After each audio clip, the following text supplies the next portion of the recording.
আসসালামু আলাইকুম বন্ধুরা, কেমন আছেন? আশা করি ভালো আছেন। আপনি কি ঘরে বসেই নিখুঁতভাবে ব্লাউজ তৈরি করতে চান? ভিডিওটি তাহলে শুধু আপনার জন্য। এখানে দেখানো হয়েছে step by step blouse cutting ও সেলাই একদম সহজ নিয়মে। ভিডিওটি শুরু করা যাক। তার আগে ভিডিওতে প্লিজ একটা লাইক দিয়ে ভিডিওটি কন্টিনিউ করুন। সর্বপ্রথমে আমরা মাপগুলো দেখে নিব। 13 ইঞ্চি লম্বা। আচ্ছা, বিস্তারিত আপনার মাপগুলো লেখা রয়েছে, আপনারা দেখে নিয়েছেন। কাপড়টি ওপেন করে নিয়ে আমরা সর্বপ্রথমে ফার্স্ট পার্টটি কাটিং করে নিব। দেখেন, দুইটি ভাঁজ দিয়ে নিলাম। এখানে 1.5 ইঞ্চিতে একটা মার্ক করে নিব, সুন্দরভাবে এভাবে মার্ক করে। এখন আমরা লং নিব 14 ইঞ্চিতে একটা, 15 ইঞ্চিতে একটা মার্ক করে নিব। এখানেও 15 ইঞ্চিতে একটা মার্ক করে নিব। মার্ক করে নেওয়ার পরে এখানে 6.5 ইঞ্চি নেব পুট, 1/2 ইঞ্চি নেব সেলাই। এখানেও ওই একইভাবে মাপ নিতেছি। এখানে আমরা আরমোহরের জন্য নিব 6 ইঞ্চি সুন্দরভাবে। এখন আমরা গোল গলা কাটিং করব। 2.5 ইঞ্চিতে একটা করে মার্ক করে নিলাম। এখন গলা কাটিং করতে এখানে 5 ইঞ্চিতে একটা মার্ক করে নেব। এখানে সুন্দরভাবে মার্ক করে নিয়ে এখন আমরা স্কেল দিয়ে সুন্দরভাবে এভাবে মার্কটা করে নেব। আমরা সুন্দরভাবে এইভাবে আপনারা মার্ক করে নেবেন। ড্রয়িংটা যদি ঠিক থাকে তাহলে আপনার ব্লাউজ কাটিংও সঠিক হবে। এই শেপটা ডট ডট ফোঁটা দিয়ে আপনারা সুন্দরভাবে শেপটা তুলে নেবেন। এখানে গলাতেও আপনারা ডট ডট ফোঁটা দিয়ে রাউন্ডটা করে নেবেন সুন্দরভাবে। এভাবে আপনারা ডট ডট দিলে কি একটা মেজারমেন্ট আসে। এখানে আমরা 9 ইঞ্চিতে নিব এই শেপটা দেওয়ার জন্য। মাঝখানে সেন্টার করে নিলাম। এখানে আপনারা এভাবে 9 ইঞ্চি, 9.5 ইঞ্চি এভাবে নিতে পারেন বড় ব্লাউজের জন্য। এখানে আমরা 3.5 ইঞ্চিতে একটা মার্ক করে নিব। এই যে শেপটা নিয়েছি এখানে সেন্টার মতো দেখেই আপনারা মার্ক করে নেবেন। এখানে 2 ইঞ্চিতে একটা, 2.25 ইঞ্চিতে একটা মার্ক করে নেবেন। আর এখানে মাঝখানে একটা মার্ক করে নেবেন মাঝখানে শেপটা দেওয়ার জন্য। এখানে মাঝখানে শেপটা আমরা দিব 6 ইঞ্চি, 6 ইঞ্চি নেব সেলাই সহ। এখানে আমরা মাঝখানে আরেকটা যে শেপ রয়েছে এই শেপটাও নেবেন আপনারা। 2.25 ইঞ্চি উপর থেকে শেপটা নেবেন। এই শেপটা 2.25 ইঞ্চি উপরে নেবেন। এখানে সুন্দরভাবে মার্ক করে সেন্টারটা এইভাবে মার্ক করে দাগ দিয়ে নেবেন। এখন আমরা এইখানে 1/2 ইঞ্চি কাপড় কমিয়ে নিয়ে কাটিং করতে হবে, কারণ ওটাই 1/2 ইঞ্চিটাই হবে শেপ। সুন্দরভাবে এভাবে ফার্স্ট পার্টটি আপনারা কাটিং করে নেবেন, তাহলে আর কোনো দিন সমস্যা হবে না। এখানে এইটুক কাটিং করে নেবেন। এই শেপটা কাটিং করার জন্য যতটুক, যদি মানুষ বেশি মোটা হয় তাহলে কাটিং করাটা একটু বেশি কাটবেন, তাহলে শেপটাও একটু মোটা দিবেন, তাহলে ঠিক হবে। এখন আমরা দেখেন ফার্স্ট পার্ট দিয়ে আমরা সেকেন্ড পার্টটা কাটিং করে নেব। এখানে দেখেন এই টেকনিকটা দেখেন, আমি নিচের পার্টটা কিন্তু 3 ইঞ্চি শর্ট নিয়েছি, কারণ এই 3 ইঞ্চি এখানে যে শেপ দিতে হবে ওইটাতে শর্ট পড়বে, তখন কিন্তু ওইটা মেজারমেন্ট হয়ে যাবে। আপনার ব্যাক পার্টটা 3 ইঞ্চি শর্ট কাটবেন, তাহলে হবে। এখন আমাদের ফার্স্ট পার্ট ব্যাক পার্ট কাটা শেষ। এখন আমরা হাতার কাপড়টি কাটিং করে নেব। দেখেন এইভাবে হাতাটি ভাঁজ করে নেবেন। দুই সাইড থেকে বের হয়েছে, ব্যাক পার্ট থেকেও বের হয়েছে, ফ্রন্ট পার্ট থেকেও বের হয়েছে। এই দুইটি পার্ট কিন্তু বের হলো। এখন আমরা এখানে 5.5 ইঞ্চি নেব হাতাটির লম্বা, একদম শর্ট হাতা। 5.5 ইঞ্চিতে এখানে নেব আমরা 7 ইঞ্চি, 14 ইঞ্চি নিলাম। এখানে দেখেন আমরা মাপ দিয়ে দেখে নিলাম 8 ইঞ্চি মহড়া হবে। এখানে মোহরি হইতেছে 6 ইঞ্চি হবে, 12 ইঞ্চি হবে মোহরি। এই রাউন্ড শেপটা আপনারা ডট ডট ফোঁটা দিয়ে তুলে নেবেন, তাহলে হবে ইনশাআল্লাহ। এখন সুন্দরভাবে কাটিং করে নেব আমরা এইভাবে। ওই দেখেন এখন মহড়াটা কিন্তু আসছে 8 ইঞ্চি। 40 ইঞ্চি বডি, 38 ইঞ্চি বডির জন্য 8 ইঞ্চি নিলেই পারফেক্ট হয়। মানে 15.8 হলেও হবে, কোনো সমস্যা হবে না। তো সেই সময় আপনারা পুট একটু 200-100 বাড়িয়ে নেবেন, তাহলে হবে। এদের দেখেন বোতাম প্লেটের জন্য কাপড়টা আমরা কাটিং করে নিতেছি। এখন আমরা এখানে গলার কাপড়টি কাটিং করব। বন্ধুরা দেখেন এই কাপড়টা ছিল কিন্তু 14 গিরা, কিন্তু কাপড় লাগবে 1 গজ, সেখানে কাপড় ছিল 14 গিরা। গলার কাপড়টা সেই কারণে তার ওইখান থেকে বের হয় নাই, এক্সট্রা কাপড় দিয়ে আমি গলার কাপড়টা বের করে নিতেছি সুন্দরভাবে। আপনারা যদি এখন কিন্তু কাপড়ের কম থাকে, পান্না কম, সেই কারণে কিন্তু এরকম সমস্যা হয়ে যায়। এখন আমরা সর্বপ্রথমে হাতাটি সেলাই করে নিব। এখন কিন্তু হাতের সেলাইয়ের দিন নেই, এখন অনেকেই মেশিন দিয়ে সেলাই দেয়। শহরে কিন্তু হাতের সেলাইটা প্রচলন আছে, আমাদের এখানে এই প্রচলনটা কমে গেছে অনেক অংশে। মেশিন দিয়ে সেলাই দিলে কাস্টমার কোনো বিরক্ত হয় না, খুশি থাকে। এখন আমরা এখানে দেখেন মোহরিটা নেব 12 ইঞ্চি, 6 ইঞ্চি নিলেই 12 ইঞ্চি হবে, কারণ এখানে দুইটি পার্ট রয়েছে। সুন্দরভাবে এভাবে সেলাই করে নেবেন। আপনারাও মাথায় কিন্তু অবশ্যই ব্যাগ স্টিচ দিবেন। এখানে একটা নিনজা টেকনিক আপনাদেরকে শেয়ার করতেছি। এই দুইটা সেলাই দিলেন, দ্বিতীয় সেলাইটা আপনারা 1 ফিট পরে 2 সুতা পরে 1 সুতা পরে সেলাইটি দিবেন। তাহলে যদি বাইসেস ব্লাউজের হাতাটি টাইট হয়, একটা ভিতরে সেলাইটা খুলে দিলে একুরেট হয়ে যাবে। তখন কিন্তু আপনার আর সেলাই দেওয়া লাগবে না, একটা সেলাই খুলে দিলেন তাহলেই হবে। এখন দেখেন আমি কিন্তু তালপেটটা আগে কাটিং করি না, এখন আমি তালপেটটা কাটিং করে নিতেছি। এখানে এইভাবে কাটলে পরে সতর্ক থাকতে হয় যেন 4টি পার্ট না কাটে, ভিতর থেকে 2টি পার্ট কাটিং করে নিতে হয়। এখন দেখেন এই শেপটা যেন নিনজা টেকনিক আপনাদের সঙ্গে শেয়ার করতেছি। দেখেন এইভাবে যদি আপনারা মার্কগুলো আরেকবার দিয়ে নিয়ে এভাবে থাবড়ায়ে একটু জাতা দিলেই দেখেন এখানে এই মার্কটা এই পাশে উঠছে। এই শেপগুলো একই মাপে হবে। আপনি যদি এই পাশে দিতে যান কিন্তু আরেক মাপ হয়ে যাবে। এই কারণে এভাবে এই নিনজা টেকনিকটি আপনারা অবলম্বন করবেন। আর শেপগুলো যেন একই সাইজের হয়, কোনো ডিফারেন্স না হয়, তাহলে কিন্তু বাটি ছোট বড় হয়ে যাবে। তখন কিন্তু আপনার বিশাল সমস্যা হয়ে যাবে, ব্লাউজটি ব্যবহার করতে পারবেন না, ভালো লাগবে না।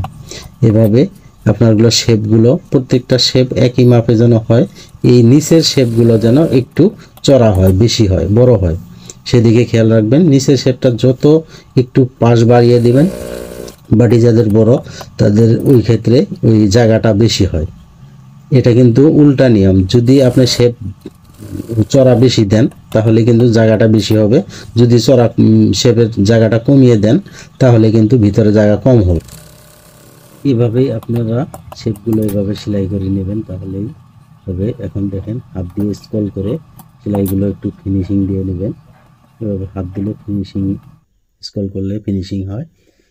এখন আমরা গলার পার্টিশনের কাপড়গুলো একটা করে সেলাই দিয়ে নেব সুন্দরভাবে। এভাবে আপনারাও সেলাই দিয়ে নেবেন সুন্দরভাবে। বন্ধুরা, ভিডিওতে যারা এখনও লাইক দেন নাই, প্লিজ ভিডিওতে একটা লাইক দিয়ে ভিডিওটি কন্টিনিউ করতে থাকেন। অনেক সময় আমি নিনজা টেকনিক শেয়ার করব আপনাদের সঙ্গে। দেখেন এখন আমরা সেলাই মার্জিন বাদ রেখে এই সেলাইটি দিয়ে নেব, একটা সেলাই দিয়ে নেবেন আপনারা সুন্দরভাবে। এখন আমরা এটাতে একটা চাপ সেলাই দিয়ে নেব। আপনারা চাপ সেলাই না দিলেও চলে, কিন্তু তখন হাত গলার এদিক কাটিং করে ঘোরাইতে হয়। এখন হাত দিয়ে স্ক্রল করে ঘুরিয়ে নিয়ে ফিনিশিংটা দিয়ে নেবেন এভাবে আপনারা। এখন আমরা মাঝখানে, এখন দেখেন বোতাম প্লেট কিভাবে কাটিং করতে হয়, এভাবে মাঝখানে সেন্টার আছে, আমরা এখানে কাটিং করে নেব। এখন এখানে আপনারা উল্টা সিধা কোনোটাই তেমন একটা ম্যাটার করে না। আপনার বাম সাইডে বোতামের জন্য যে প্লেটটা, এই প্লেটটা তৈরি করে নেব। আর বোতামের ঘোরার প্লেটটা ডান সাইডের পার্টে হবে, উপরে থাকবে সুন্দরভাবে। এভাবে আপনারা বাড়তি সুতাগুলো কাটিং করে নিয়ে হাত দিয়ে স্ক্রল করে একটু ফিনিশিং দিয়ে নেবেন। আর এভাবে ঘুরিয়ে নিয়ে এখানে আপনার কমপক্ষে 3 ইঞ্চি, হাফ ইঞ্চি হলেও চলে, কিন্তু 1 ইঞ্চি রাখবেন না এই জায়গাটা, তাহলে কিন্তু সমস্যা হয়, বিশ্রী হয়। এখন আমাদের শেষ বোতাম প্লেটটা বানানো। এখন আমরা এই পাশে এই ডান পাশের পার্টটা কিন্তু নিচের সাইডে এই যে এক্সট্রা পট্টির কাপড়টা দেব, তারপরে সেলাই দেব। এগুলো কিন্তু আপনারা মনে রাখবেন, তাহলে আর সমস্যা হবে না, উল্টাপাল্টা হবে না, সঠিক হবে। এখন দেখেন এই পাশে আমরা হাত দিয়ে স্ক্রল করে একটু ফিনিশিং দিয়ে নিয়ে এখন এখানে একটু ভাঁজ দিয়ে নেব। একটা ভাঁজ দিয়ে নিয়ে এটাতে হবে বোতামের ঘোরা, বাটনের ঘোরা হবে এখানে সুন্দরভাবে। এভাবে মিল করে ধরবেন, ধরে এখানে একটা ব্যাগ স্টিচ অবশ্যই দিয়ে নেবেন আপনারা। ব্যাগ স্টিচটা দিয়ে একটা সেলাই দিয়ে নেব। বাড়তি সুতাগুলো একটু কাটিং করে দিবেন। এখন দেখেন এভাবে একটা ফলস সেলাই দিয়ে নেবেন। এই সেলাইটা অবশ্যই একটু টান দিয়ে পাতলা করে দিবেন, কারণ এই সেলাইটা আবার খুলতে হবে আমাদেরকে। এখন সুন্দরভাবে এভাবে সেলাইটি ব্যাক পার্টের যে শেপটা, এই শেপটা 6 ইঞ্চি লম্বা নিব আমরা। এখন এটাও নেব 6 ইঞ্চি। 6 ইঞ্চি আর একটা চড়া দিবেন, একটু মোটা করে দিবেন, পাশ বাড়িয়ে দিবেন শেপটা। এখন আমরা পট্টির কাপড়টা এইভাবে লাগিয়ে নেব। সেলাই মার্জিনের কাপড় ডান পাশে রেখে সেলাইটি বাজাবো, তাহলেই হবে। সুন্দরভাবে এভাবে সেলাইটি দিয়ে নেবেন। বন্ধুরা, ফেসবুক পেজ থেকে যারা ভিডিওটি দেখতেছেন তবে অবশ্যই বন্ধুরা প্লিজ ভিডিওতে একটা লাইক দিয়ে ভিডিওটি শেয়ার করে দিবেন বন্ধু বান্ধবদের কাছে। আপনার মোবাইলের টাইমলাইনে সেলাই শেয়ার করে দিবেন, ওখান থেকে দেখে আবার সহজে শিখতে পারবেন। দেখেন এখানে একটা নিনজা টেকনিক আপনাদের সঙ্গে শেয়ার করতেছি। এই পুটটা এভাবে যদি আপনারা সেলাই দেন তাহলে প্রফেশনাল টেইলারিং নিয়মে এই পুটটা সেলাই হলো। আমি আপনাদেরকে দেখাবো এখন কত ফিনিশিং আসে এই পুট সেলাইয়ে। দেখেন এভাবে যদি আপনারা দিতে পারেন সেলাইটা তাহলে কিন্তু অস্থির হবে। দুই পাশেই কিন্তু 100% ফিনিশিং আসছে। দেখছেন কীরকম ফিনিশিং আসছে। এখন আমরা সোজা করে নিব। সোজা করে নিয়ে দেখেন এখন আমরা বডিটা মাপটা দিয়ে নিব। দেখেন 38 38.5 ইঞ্চি বডি, 38 ইঞ্চি বডি। এখানে 19.5 নিলেই 38, 19 ইঞ্চি নিলেই 38 হয়ে যায়।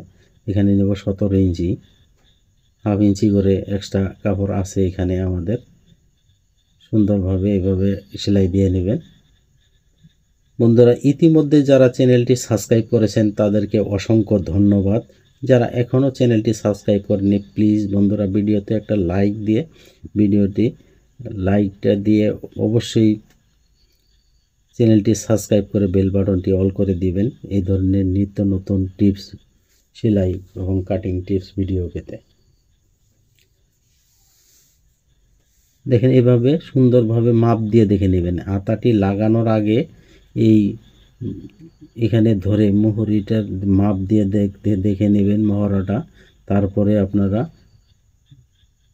অ্যাটাচ করে এভাবে সেলাই দিয়ে নেবেন, ঘুরিয়ে ভিতর থেকে ধরে নেবেন। এখানে কিন্তু সেন্টার আছে, এই মাঝখানে সেন্টার মতোই এই সেলাইটি দিয়ে নেব।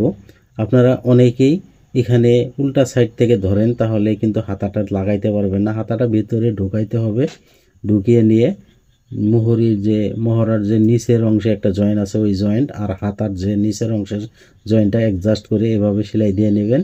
আর পুটের যে জয়েন্ট আছে আমরা হাতাতে সেখান দিয়ে নিয়েছিলাম, মাঝখানে সেন্টার করে নিয়েছিলাম।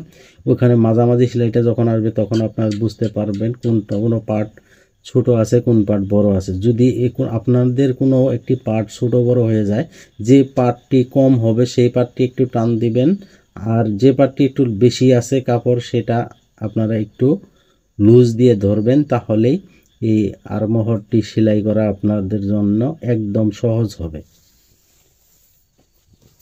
এই টেকনিকগুলো আপনারা অবশ্যই অবলম্বন করবেন। দেখেন এখানে কিন্তু যে মাঝখানে সেন্টার আছে এই যে সেলাইয়ের, এখান থেকেই মেজারমেন্ট করে ধরবেন আর এই সেলাইটা দিয়ে নেবেন। এখানে অবশ্যই আপনারা ডাবল সেলাই দিয়ে নেবেন, কারণ হাতাতে একটা লোড পরে, এই লোড যদি আপনার সিঙ্গেল সেলাই দেন হয়তো খুলে যেতে পারে, সেই কারণে ডাবল সেলাই নেবেন। এখন আমরা যে বুতাম প্লেটের যে জয়েন্টটা দিয়েছিলাম আমরা খুলে নিলাম। দেখেন এখানেও আমরা নিচের অংশে, ব্লাউজের নিচের অংশেও একটা সেলাই দিয়ে নেব। এখানে হাতের সেলাই দেব না, খুব সহজ নিয়মে এখানে মেশিন দিয়ে এই সেলাইটি দিয়ে নেব। এখানে আপনারা এই সেলাইটি দেওয়ার পরে আরেকটি সেলাই ঘুরিয়ে সোজা সাইড থেকে আরেকটি সেলাই দিয়ে নেবেন, তাহলে কিন্তু সুন্দর লাগবে, এই রেডিমেডের লক্ষণটা ছেড়ে যাবে। এখন আমাদের সেলাইটি গলাটি একটা সেলাই দিয়ে নেব। বন্ধুরা, পরিশেষে সুস্থ থাকুন, ভালো থাকুন, সদা সর্বদা মুন্সি টেইলার ইউটিউব চ্যানেলের সাথেই থাকুন। আসসালামু আলাইকুম।